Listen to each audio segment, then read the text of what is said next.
Asalaamu calaykum. Maanta muuqaalkan waxaan uga hadlaynaa qiso ka dhacay dalka Itaaliya. Qisadaasoo saameyn weyn ku yeelatay dhaqanka iyo caadooyinka ka jiray dalkaasi Itaaliya. Haddaba muxuu yahay dhaqankaasi? Dhaqankaasi wuxuu ahaa dhaqan cajiib ah in gabadha lala baxsada ama ninka uu la baxsado gabadha weliba uu kusoo guursado qaab xoog ah ayadoosan raalli ka ahnin. Weliba intaasi waxaa raacsaneyd haddii gabadhaasi lasoo guursan waayo oo sideeda ay kusoo laabato ma guursan jirin nin kale, sababtoo ah waxaa la fiiri jiray ninkaasi muxuu ku soo celiyey oo waxaa loo arki jiray arrin ceeb ah. Sidaas awgeed gabadha waxay ku khasbanaan jirtay in ninkaasi ay guursato xataa haddii aysan raalli ku ahaynin. Balse maanta qisadeena waxay ku saabsan tahay gabadha lagu magacaabo Franca Fiola. Gabadhaasoo dhaqankaasi cajiibka ka dhigtay mid aan waxba ka jirin oo been ah. Haddaba sidee u dhacday qisada Franca Fiola? Muuqaalkan ayaad ku daawan doontaan. Franca Fiola gabadhani waxay ku dhalatay dalka Itaaliya, qaasatan sanadka markuu ahaa 1948 waxayna ku dhalatay magaalo lagu magacaabo Como. Aabeedna waxaa lagu magacaabay Bernardo Fiola, hooyadeedna waxaa lagu magacaabaa Vita Taviera. Aabeed wuxuu iska ahaa nin beeraley ah oo magaalkaasi ku nool. Franca Fiola gabadhaasna waxay ahayd gabadha ugu weyn qoyska. Maalmaha ka mid ah waxaa usoo bandhigtay guur nin lagu magacaabo Philip Melodia. ninkaasi aad u jeediin maaha nin iska caadi ah, waa nin ka tirsan maafiya ka shaqeysa magaaladaas oo ku jooga magaalada dhac iyo baad. Haddaba Philip iyo gabadha si ay u wada sheekeysanayeen maalimaha ka mid ah waxaa dhacay faraanti geliskooda oo ninkaani Philip lagu magacaabo wuxuu gabadhan u geliyay faraanti. Waxaa intaas kadibna waxaa loo diyaar garoobay si uu dhici lahay guurka gabadhani. Balse ninkaani Philip la dhahay wuxuu target u ahaa ciidanka ama askarta ku sugan magaaladaasi, sababtoo ah wuxuu ahaa nin dhac ka geysta magaalada qayb ka mid ah si sharci darro ahna oo ku shaqeysta oo wuxuu ahaa maafiya. sidaas awgeed maalmaha ka mid ah waxaa lagu qabtaa asigoo sameynaya tuuganimo. sidaas awgeed markii waa la qabtay waxaana la geliyay xabsiga. sidaas awgeed ninkaani markii ay maqleen Franca waalidkeeda in ninkii gabadhooda soo doontay oo faraanti geliyay in uu xabsi ku jiro, waxay go'aan ku qaateen nin sidaas oo maafiya ah inaysan gabadhoodii aysan ku darsanin, sababtoo ah ayaga ma aysan ogeynin ninkaani Philip inuu yahay mid maafiya. sidaas awgeed armihiisa dhan way iska soo xireen, halkaas ayayna ku ekeeyeen. Haddaba maalmaha ka mid ah ninkan lagu magacaabo Philip xabsiga waa laga soo daayay, magaalkiisa ayuu iska soo galay. balse waxaa soo gaaray arrinka ah Franca iyo waalidkeeda in ay ka joogsadeen guurkiisa oo halkaas ay kusoo gabagabeeyeen. markuu ninkaasi arrinkaasi maqlay aad buu uga xumaaday, wuxuuna arkay in arrinka uu kusii adkaanayo, wuxuuna go'aansaday inuu iskaga tago magaaladan iyo waddankan oo dhanba. wuxuuna tagay dalka Almaaniya, meeshaas ayuuna muddo iska joogay. balse wuxuu maqlay arrin cajiib ah, gabadhii Franca la dhahay oo nin kale soo doontay oo una faraanti geliyay. haddaba arrinkaasi waxaa maqlay ninka lagu magacaabo Philip. dhab ahaantii arrinkaasi markuu maqlay aad buu u carooday. isla markiiba ninkani wuxuu imaaday dalka Itaaliya ayuu mar kale kusoo laabtay, wuxuuna imaaday guriga Franca. balse wuxuu arkay inaysan gabadha joogin. wuxuu ku arkay haddana wadooyinkaas ka mid ah. isla markiiba wuxuu bilaabay gabadhani inuu ku dhaga hadlo oo ku qeyliyo oo dhaha warheedhe ninkaa sheegays maxaaba anigu keliya ayaa adiga laga talgalay, qof kale ma jirto. gabadha dhab ahaantii heer oo bilaabay inuu gabadhii si qaldan ula dhaqmo, erey qaldan oo ku dhaho, wadada ay ka marweyso, markas wadada ayada ay mareyso ninkaasi markas wuxuu ku ahay xaadir oo gabadhaas kaliya inuu wacag juglay. xataa heer uu gaaray gabadhani qoyskeeduna uu wacag juglay oo dhaho gabadhiina anigoo kaliya ayaa lagu talagalay, qof kale ina ku dartiina lagama yaabo, arrinkaasna waad ka shaleynaysiin. heerkaas ayuu ninkaani marayay. haddaba waqtiyada ka mid ah weliba ay tahay subax aroor ah, ninkaani lagu magacaabo Philip asigoo wato 12 nin oo hubeysan oo asiga maafidiisa ka mid ah ay isla markiiba waxay soo weerareen guriga ay degan tahay Franca. dhab ahaantii gabadhani guriga ay deganeed maalinkaasi qof joogta ma lahan ilaa laga reebo walaalkeeda ayada ka yar maahane. guriga ay isla markiiba xoog ku soo jiibiyeen ee soo galeen. gabadhii ay isla markii waxay isku dayeen inay ka xeestaan, laakiin arrinka cajiibka ayaa ah wiilka yaraa ee gabadhan la dhashtay ayaaba gabadha laga fujin waayo. heer uu dhaho walaasheeda igama wadeysaan, waan jeclahay ka leexda. gabadhii alxaasil waa laga fujin waayo wiilkaani. heer labadooda laisku qabtay, la rabay in baabuurka la saaro.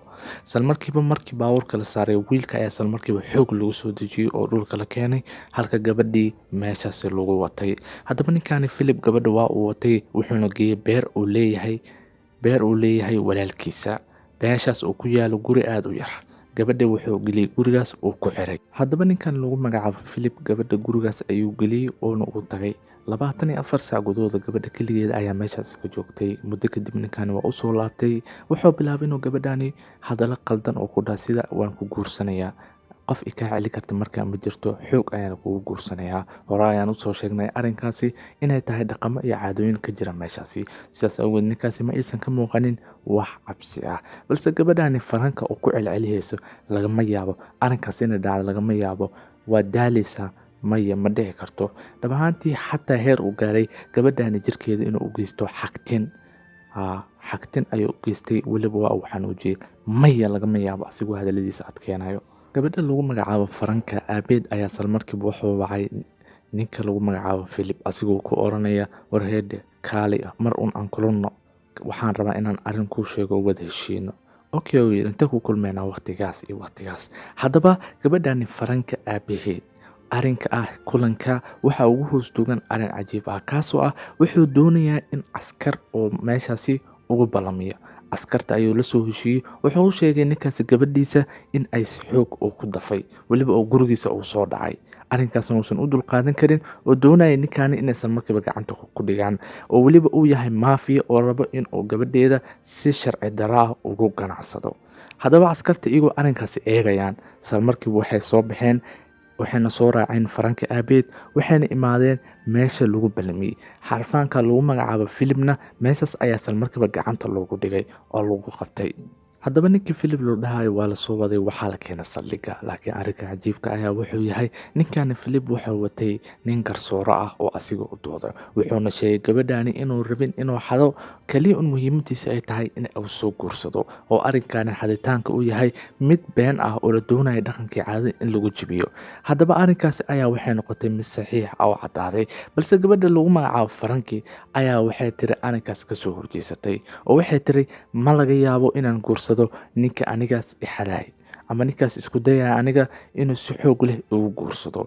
arrinkaasi dhab ahaantii waxay noqotay arrin cajiib ah oo shacab weynaha ay la yaama, sababtoo gabadha mar haddii lala tago ama la doonayo in xoog lagu guursado waxay ahaa jirta mid aqbasho oo ma diidi jirin, sababtoo gabadhani haddii la soo celiyo waxaa las dhihi jiray cilad ayay leedahay oo sababta lagu soo celiyey ayay qabtaa. laakiin gabadhani la dhahayo faranka arrinkaas way ka soo horjeesata, xataa heer ay dacwootay ay dhahday ma jirta arrinkaasi, ninkaana waa in ciqaab la marsiiyaa, sababtoo anigoo gabar ayuu gurigeyga igu soo weeraray, walaalkeyga hortiisa ayuu wuxuu isku day inuu igu dafo ama igu soo xoog igu soo guursado wado, weliba jirkeyga ayuu xagtin badan soo gaarsiiyey. arrinkaasna maahan mid aan u dulqaadanayo, waa in ninkaani cadaaladeeda la marsiiyaa oo xaqiisa la marsiiyaa. ma guursanaya dhaheen, weliba heer dadka shacabka jooga meeshaasi ay ku dhaleecayeen gabadhani inay tahay gabar xun oo laga doonaya hadda inay guursato ninkaasi, laakiin ayada go-aankeedu ahaa in aysan guursanin ninkaasi bataatanba. haddaba sheekadu halkaas sidaasi u maraysay. arrinka waxay gaartay xataa xildhibaanada ama golaha meeshaasi ka taliya ee gobolka ayaga ay ku sugnayd. haddaba arrinka marka uu sidaasi marayay, halka maalinkaasoo dhan jaraa'idada, joornaalada, wargeysyada dhammaantooda ay hadal hayeen gabadha lagu magacaabo Faranka, sababtoo arrinkay samaysay awgiisa. sidaasi awgeed gabadhani xataa waxaa garab istaagay waalidiinteeda oo arrinkaasi dhabaantii kasoo horjeestay, heeray dhahday anaga uma dulqaadayno in gabdhaha sidaana loola dhaqmo, mana doonayna arrinkaasi inuu sii jiro. gabar kasta waa inay u noolaataa xorriyad, anigana arrinkani waa la dagaalamayaa oo ma laga yaabo inaan u dulqaato. heer oo xaalka uu gaaray in dastuurka dalka laga bedelo arrinka in gabadha xoog lagu arooso oo lagu guursado. arrinkaasna bataatanna waa lasoo gabagabeeyey oo dastuurka waa laga tirtiray nambarkaas oo dhan, oo gabar kasta waxaa guursanaya ninka ayada ay raali ku tahay, mana jiri doonto arrinka in gabar xoog lagu guursado. ninkii lagu magacaabayna Philip asigan waxaa lagu xukumay xabsi muddo 11 sano, halka asxaabtiisa kale maafiyadana lagu xukumay muddo 4 sano xabsi ah. maxaa ku soo haray gabadhii Faranka la dhahay. gabadhii Faranka la waxay isguursadeen wiil xisaabiyahan ah oo yaraantooda is yaqaaneen. ninkaas ayay isguursadeen weliba si wanaagsan, wuxuuna soo bandhigtay guur weyna ka aqbashay, waxayna isku dhaleen caruur aad ay u jecel yihiin, noloshooda aad ay u fiicneed oo sidaas ayay ku noolaayeen. ilaa haatan la joogo 2022 Franco waa ay nooshahay waxayna jirtaa 74 sano waxayna nooshahay ninkii ay maalinkaas guursatay ilaa hadda waxayna ku nool yihiin nolol farxad leh. Qisadeena halkaas ayay ku ekeed. Qisadani waxay tusaysaa xigmadda ah in qof kasta uu dhacsado xaqiisa xataa haddii ay kasoo horjeedaan dadka kale sababtoo ah xaqaada adiga ayuu kuu gaar yahay waxaad doonaysidna waa inaad dhacsataa si kastaba dadka kaga soo horjeedaan. Haddaba xigmaddaasi ay qisadeena ku saabsaneyd. Haddaba haddii aad ka heshay muuqaalkan like dheh, subscribe-ka nagu xushmay, commentigaada qiimaha badanna inuu soo qor. muuqaalkeena halkaas ayuu ku ekahay. Wassalaamu calaykum waraxmatullaahi tacaala wabarakaatu.